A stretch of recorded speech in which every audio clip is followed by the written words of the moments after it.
Okay, so the next point that I'm going to speak about, some people probably aren't going to like that I'm speaking about it, but I'm just going to be completely honest.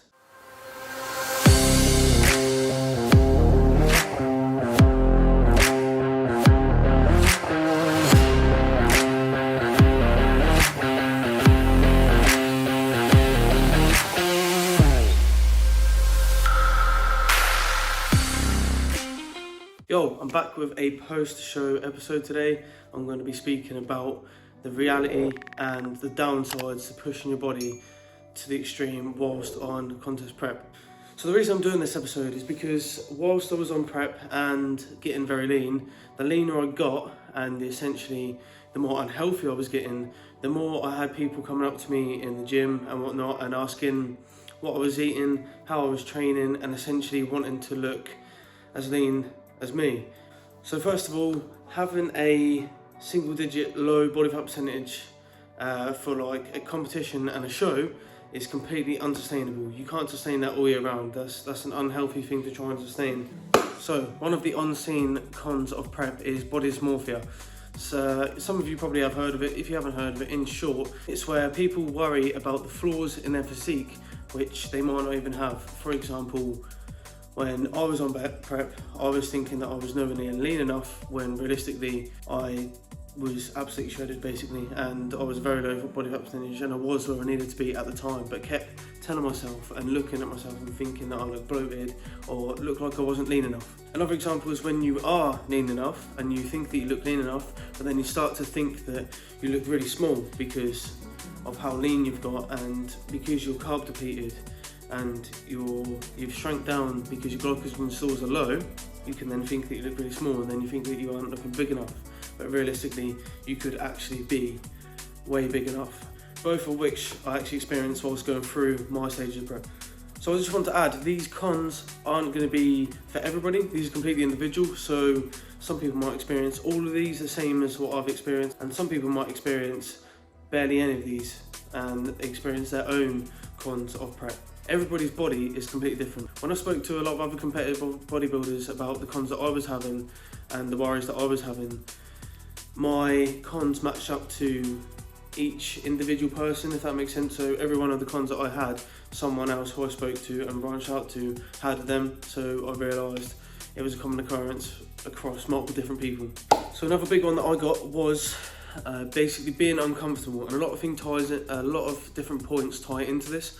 So when you get very lean, you obviously don't have a lot of fat on you. That means laying in bed can sometimes be uncomfortable, so you're tossing and turning quite a lot.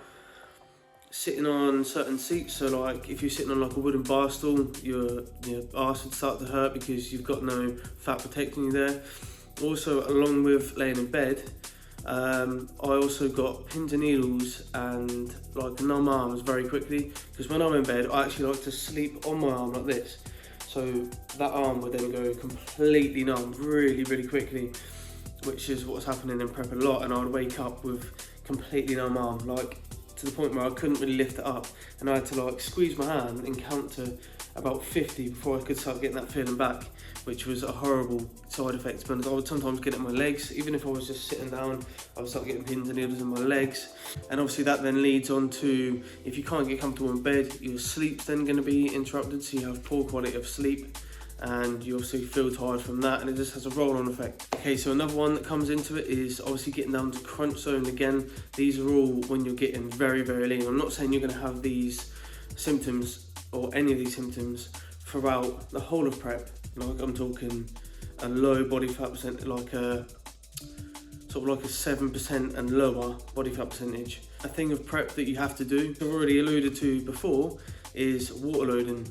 So that's where you basically ramp up your water mega high to 8 litres of water or something. I went up to about 8 litres of water, maybe even more if I was adding in like my diet fizzy pop and green teas and stuff that I was having just to give me a bit of energy throughout the day.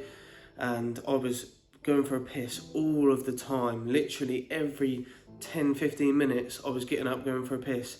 And when you're at that stage of depletion with the low calories, it just absolutely takes it out of you just going for a piss. Like you can't even be bothered. Okay, so the next point that I'm going to speak about, some people probably aren't going to like that I'm speaking about it, but I'm just going to be completely honest and open. I was completely reluctant to make this video altogether because I didn't want to tarnish the sport really, but I'm going to just be honest because there is downsides, and the things that now make it hard makes it more rewarding at the end, because you push your body to that point of having these sort of these cons and downsides, and you've gotten through that.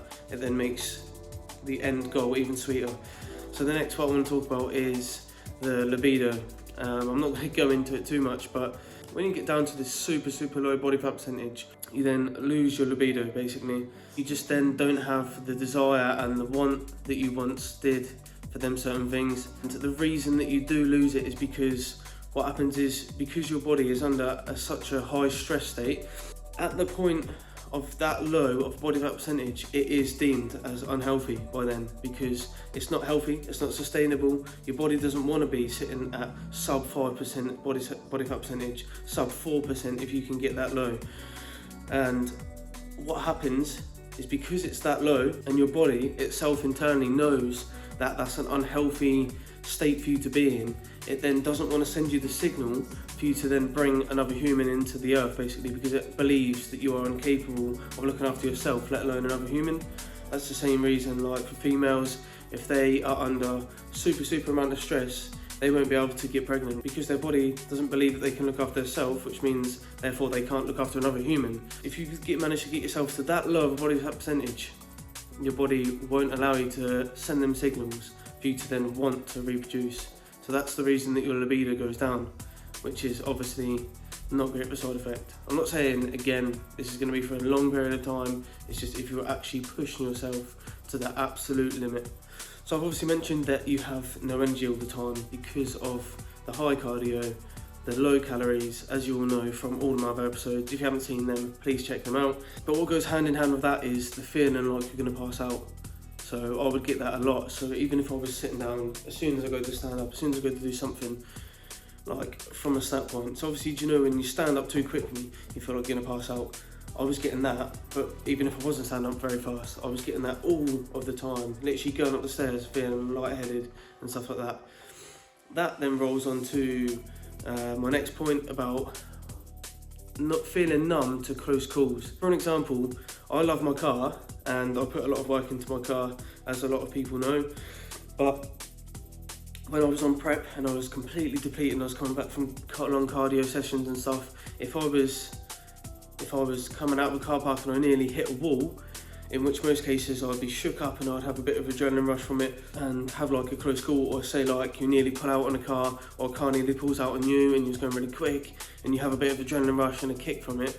I was just completely numb to them situations. I was just like, yeah, nothing, absolutely nothing. It literally nothing was sort of phasing me at that point. I just didn't, I don't know, my body just wasn't worried about that sort of things. I guess it was so zoned in to worrying about me that everything externally was like, wow, he's already in a state of complete depletion, so we need to focus on this. So the last point, which ties in with every other single point that I've talked about, which is probably the most horrendous point, is at that very pinnacle of being as depleted and as shredded and as dry as possible and having no energy, I was losing the love for the gym sessions, because purely for the fact I was going there and I felt like I couldn't give it 100% because I couldn't. I was only being able to go there and get a little pump on. I couldn't go there and smash a good heavy set and get that that full muscle feeling because of how low the carbs was. My glycogen stores were then low, meaning I couldn't fill up and be as big as I could, and I wasn't obviously as strong and I couldn't push as hard, and my endurance was low because of all the reduced intake of my carbs and sugars and whatnot. So there it is. I hope you enjoyed this video. I was reluctant to make it, as I've already alluded to, but I feel like I want to be open and honest about the downsides as well as all the upsides. But I just want to say to end it that although there is all these downsides to it, there is obviously the prize at the end, knowing that you've managed to get through this and push through all these hard times. It's totally worth it. 100% that I'm going to enter competitions in the future. I'm looking to enter a competition in April for Classic, but we'll have to wait and see about that because of work and other factors. The final point is if you see someone on contest prep and they're absolutely diced and lean and shredded, don't just think that that's because they're eating chicken and broccoli and they're training 5 times a week. That is not the case. They're probably going through absolute hell with all of these other cons that I've just listed, maybe even more, maybe different ones. But yeah, it's not all sunshines and rainbows, as many of you probably already know, but I hope you've learned something out of this video. And until next week, let's make some gains. Boom.